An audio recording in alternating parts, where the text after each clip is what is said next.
practice? Which day? Yeah, man. Which day? Which day? You got to string. You got to string 3 or 4 together, don't you? Yeah, you figure you want to. Yeah. Yesterday and the day were better. Tuesday is a little rough because JV game was on Tuesday this week. That's right. So when you put the JV game on Tuesday, you lose some of your kids that are double roster kids. Yeah. So then we try to do the best we can, but it wasn't overly bad. It just wasn't what we wanted coming into the week that we're having this week. Yeah. But Wednesday and Thursday were better. They're a lot better, a lot more focused, locked in. So it's a lot better. I mean, are you guys viewing this as like a big game, or are you trying to make them feel like it's just another week, or the Eagles 1-1, Musselman? It's in between both. Mm-hmm. I mean, I told the guys, it's the first EPAC game of the season. We're 1-1, they're 1-1. Even though these games don't really necessarily will dictate our season, it'd be a nice way that we can try to get back on track and try to string a few wins together and then get where we want to be. Musselman's always been, I would say, a mini rivalry, not as big as the Washington has been, and maybe not for me, being me personally, being an old school Jefferson guy, not as big as Martinsburg for me, but the fact that we haven't beaten Martinsburg in a while, we have competed and played with Musselman. Maybe to these kids, it's more of a rivalry with them than Martinsburg right now. And they got to be prepared because Musselman's gonna come in here tough. They're tough as nails. Yeah. So. Yeah, it's funny you say that. I spoke to Coach Thomas earlier today, and he said the exact same thing. He was like, you know what, we kind of got like a little rivalry going on because of the competitiveness of the games. You know what I mean? And it's like, you guys will beat them, they'll beat you, close game, playoffs. You guys beat them at their place that one year. You've been coaching for 10 years. This is his 10th year. So it's like kind of develop into a little rivalry from a competitive standpoint. So I think that's cool that it's gotten to that point. And then, like you said, for you guys, you're having to bounce back a little bit off of last week. So, maybe the guys are, a little ready to get out there and get after it. And then Musselman as well. They hung around with Martinsburg for 3 quarters, 20-26 at one point, and they had a touchdown pass that was dropped in the 3rd quarter. They actually could have went up or at least tied the game. So then they kind of let things slip away from them as well. Same thing with you guys. It kind of got away in the 4th quarter. The final score kind of wasn't the what the game was really like throughout the game. So I think you guys are both in similar position coming into tomorrow night. Yeah, I mean, the Sharando game,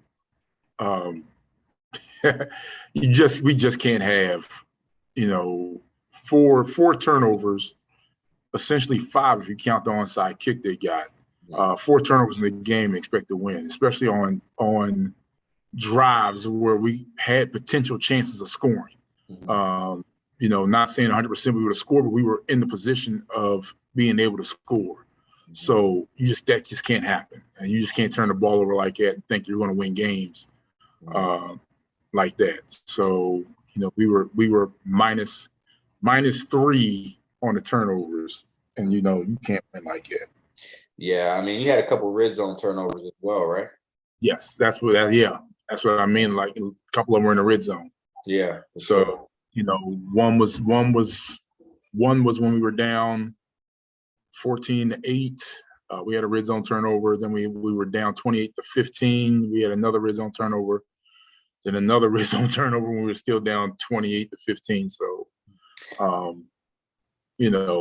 those things. I mean, we got matter of fact, we got a turnover, got an interception, drove all the way down the field and turned it over. Right.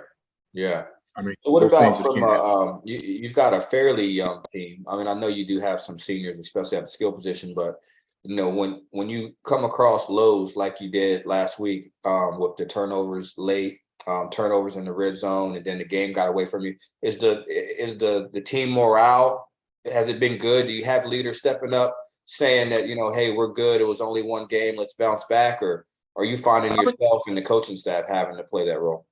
A little bit of both. Mm-hmm. I mean, as a coach, I've been through some things. I've seen some things. So, my job is after the game, immediately after the game, was to say to them, hey, this is one game. It doesn't define our season. We had a lot of mistakes. We got to get cleaned up. And my saying that I got from my coach a long time ago was like, nothing's as good as it seems. Nothing's as bad as it seems. Somewhere in the middle, reality is going to fall. Mm-hmm. So, nothing's as bad as it seems. So the game wasn't as bad as you think it was. We can always bounce back. It's one game. Let's get it going. So I mean, that was our point. And then the kids after that, after I told them to break it down and gave them some other stuff, so to break it down, some of the kids, senior kids got in and said the same stuff. There's only one game. We got to come in next week locked in and focused. So I think they are taking some ownership of things. And they've seen some things happen, like maybe that they felt like they thought they were going to come in last week and just run over Sharando. Mm-hmm. Some of them might have thought that, and I think they got a wake-up call. Mm-hmm. So I think both, a little bit of both, coaches and the kids, senior leadership has stepped up a little bit. Yeah, for sure. So I spoke to Coach Thomas. I know that you guys were kind of trying to find, your way at the quarterback position, and I asked him if he thought that it was a little tougher for them to prepare, kind of not knowing, what's going to happen there. Is it tough for you guys to prepare, not knowing, the stability at that position, or is it something you're going to use to your advantage, or what are you guys feeling there? I would say I don't think it's tough for us to prepare, because no matter what we do, we try to make sure that the quarterbacks that are involved always get reps throughout the week. Now, whoever we think we feel is going to start that week, they'll get the bulk of the reps, but then the other guys will still get reps, so they know the game plan, know what's going on, know what we're looking for, and see what's going on. So I don't think it's hard to prepare. I think it might be a little easier to prepare if you was going to a game, saying, "Hey, this is what we're going to do." But we've always had a starter possible and a package, so it's always been a little bit of both. Yeah, so makes sense. So are you ready to announce to the world who's starting under center tomorrow night? No. Come on, Coach. I had to ask, right? Listen. I had the same thing last night. Kaz from the Journal called me and said that, Coach Thomas has said, hey, Coach, Coach Thomas said, word on the street, you might be starting the other quarterback. I'm like, Kaz, whoever's going to play tomorrow night is going to play tomorrow night. But I'm not going to let you know who's going to play, who's going to start. He's like, well, I figured I had to ask. Yeah. So, it is, it's going to happen. Whatever's going to happen is going to happen. So we'll see what happens tomorrow night. Y'all get to see who's on the center tomorrow night when the game starts. So, what are the keys to the game for you tomorrow? The keys to the game for us tomorrow offensively is, number one, don't turn the ball over so much. We can't turn the ball over. Make sure we can try to establish a running game, and then get the ball to the skill guys. Those guys are dynamic. We got to get the ball in their hands more often, quicker. Let them do work. Let those guys do work. Defensively, once again, we still got to tackle better. We got to clean up some of the stuff on our D-line, what our D-line's doing wrong. Get those little things cleaned up, and just try to keep them as one-dimensional as possible. Make sure we cover up Ray. Don't let the Adamas kid get loose. Mm-hmm. So we can keep him under wraps. Keep Baden under wraps. Keep Hartman under wraps. I think we'll have a good chance. We just can't let them guys get out there, get loose, and have Adamas running free or the Shelton kid running free in coverages. So we can't have any blown coverages. The Adamas kid is he's lightning quick too. He's got some speed. I think we got some speed. I had a little joke with Brian this past week. We talked a little bit. I tried to meet up with him at the JV game. We talked a little bit, and I told him, I said, Brian, I won't throw the ball to Keyshawn if you don't throw the ball to Ray. Yeah, he's not going to agree to that one. He said, Coach, you got a little bit more than just Keyshawn over there. I'm like, yeah, I listen. I just said I won't throw the ball to Keyshawn if you don't throw the ball. Yeah, you got a little bit more in the bag, right? So, but Hartman's pretty dynamic at the quarterback position. I've seen him run the ball. I've seen him throw it pretty well. So I'm sure that'll be something that you dual threat.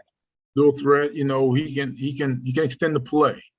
When he extends the play, that means we got to find a receiver and lock on. Hopefully, everything that we've seen in film will stay true. The stuff we've seen in film, we think we have some things we can key on, some tendencies that they've shown us. We're hoping that they stay true tomorrow night. So if that's the case, hopefully we'll have a good hard football game between two local rivals. Yeah, for sure, man. Well, I will be locked in. You already know. I'll be tuned in. HTS TV tomorrow night. Coverage starting at 6:45. Might have to mic you up tomorrow. I don't know if you want to mic me up tomorrow. Oh, Coach, thanks for joining, my man. I'll talk to you tomorrow night. All right.